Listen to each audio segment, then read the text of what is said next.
You've been told to be grateful, to count your blessings. Keep the journal. List 3 things every morning, and you've tried, written the lines, posted the thankful captions, and yet here's the paradox that makes you want to throw the journal across the room. The harder you force gratitude, the more sharply you feel everything you lack, because commanded gratitude isn't thankfulness. It's a checklist that quietly measures the distance between your real life and the one you're supposed to be celebrating.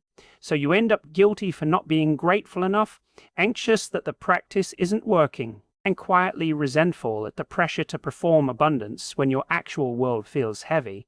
And the data backs this. People who write forced gratitude lists, often reporting lower well-being, because when you're struggling, saying, "I'm grateful for my job," feels like a lie. And your brain's comparison network doesn't just see the good, it sees the gap. And the practice becomes a measurement tool that always finds you short. And the American twist is we turned gratitude into another productivity hack, a cure to be administered while the real things that hurt remain untouched. And the people who sell you gratitude as a fix are often the same ones who benefit from you staying quiet and thankful for crumbs.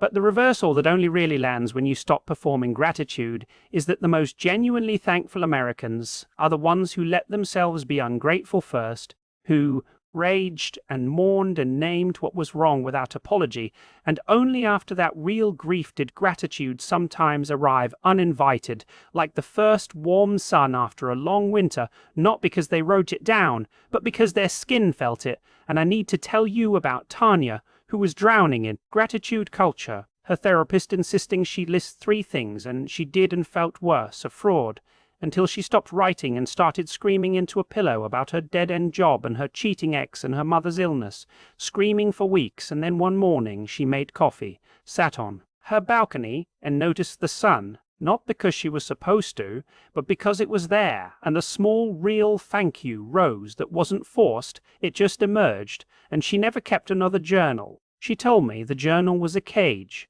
The screaming was the key, the sun was the gift, and the American cognitive paradox sits right here. We try to force gratitude to fix ourselves, but force is the enemy of real feeling. The only escape is to give yourself permission to be ungrateful, not to stay there.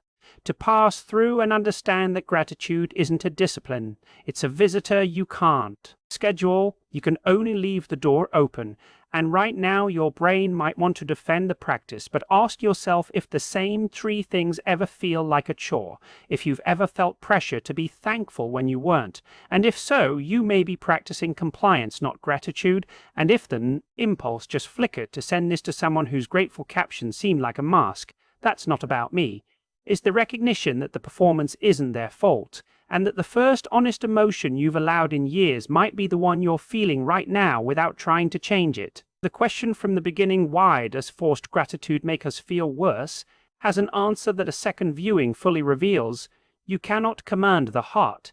The heart speaks when it speaks, and your only job is to listen. So now go feel exactly what you feel, without apology. That's an order.